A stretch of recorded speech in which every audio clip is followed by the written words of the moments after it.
শেষ হয়েছে ত্রয়োদশ জাতীয় সংসদ নির্বাচনের প্রচারণার সময়। একদিন পরই অনুষ্ঠিত হবে ভোট গ্রহণ। দেশের বিভিন্ন জেলা উপজেলাগুলোতে পৌঁছে গেছে ব্যালট ও অন্যান্য সামগ্রী। যে কোনো অপ্রীতিকর পরিস্থিতি এড়াতে সেনাবাহিনী ও বিজিবির পাশাপাশি মোতায়েন রয়েছে বিপুল আইন শৃঙ্খলা বাহিনী।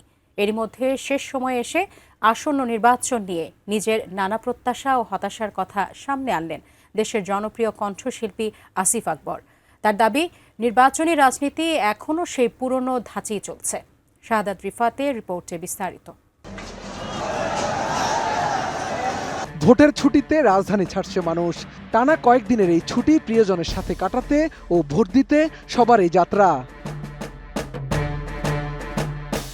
নির্বাচন নিয়ে নানা শঙ্কা আশঙ্কা থাকলেও সবার প্রত্যাশা সুন্দর পরিবেশে যেন ভোটাধিকার প্রয়োগ করতে পারেন তারা।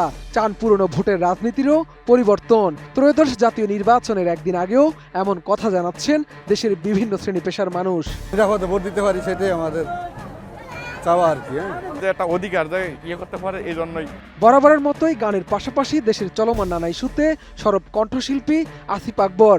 এবার ত্রয়োদশ জাতীয় সংসদ নির্বাচনকে সামনে রেখে দেশের রাজনৈতিক বাস্তবতা, সংসদ নির্বাচনে জোটগত রাজনীতির প্রভাব এবং যোগ্য প্রার্থীদের নিয়ে তার প্রত্যাশার কথা ব্যক্ত করেছেন।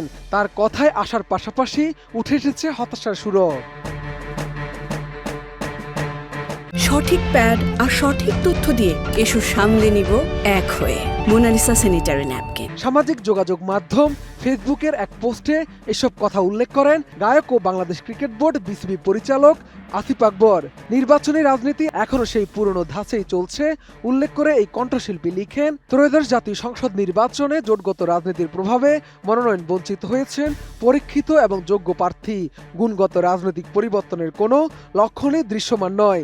জুলাই বিপ্লবোত্তর তারুণ্যের রাজনীতিতেও কারিশমা দেখা যায়নি। নির্বাচনী রাজনীতি চলছে সেই পূর্ণ স্টাইলেই।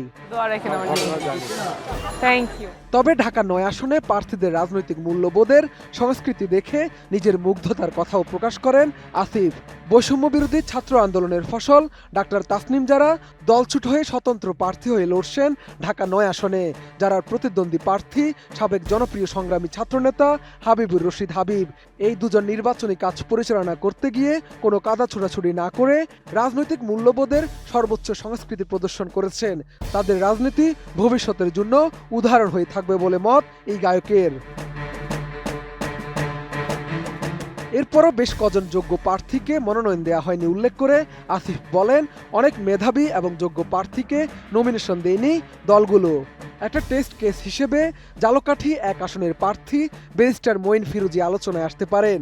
তিনি একজন প্রথিতযশা আইনজীবী, নির্বাচন কমিশন সংস্কার কমিশনের গুরুত্বপূর্ণ সদস্য ছিলেন। ব্যারিস্টার মঈন একটি বড় দলের নমিনেশন চেয়ে পাননি, কারণ তিনি টিপিক্যাল রাজনীতিক নন। অথচ পার্লামেন্টে এই ধরনের আইন প্রণয়নকারী প্রয়োজন, তবুও তিনি দমে যাননি। যোগ্যদের অধিকার আদায়ের দৃষ্টান্ত হয়ে থাকতে চান। আগামী দিনে একজন যোগ্য মানুষ আসুক। সবশেষ যোগ্য প্রার্থীরা নিশ্চয়ই একদিন সফল হিসেবে উদাহরণ তৈরি করবেন এমন প্রত্যাশার কথা জানান আসিফ। নতুন দিনের আশা গায়কের বলেন, বহুদিন পর একটা ফ্রি ফেয়ার ইলেকশনের অপেক্ষায় জাতি। রাতারাতি কোনো কিছু পরিবর্তন হবে না সেটা জানি, তবে নিশ্চয়ই একদিন ব্যারিস্টার মঈন, ডাক্তার যারা, রাজনীতিক হাবিবুর রশিদরা উদাহরণ হিসাবে সফল হবেন। এছাড়াও পোস্টের শেষে দেশপ্রেমের শপথ, রাজনৈতিক দলগুলোর সদিচ্ছা এবং দীর্ঘদিনের জং ধরা অচলায়তন ভেঙে দেশ নতুন দিনের অপেক্ষায় বলে মন্তব্য করেন এই গায়ক। শাহাদাত রিফাত, এটিএন নিউজ, ঢাকা।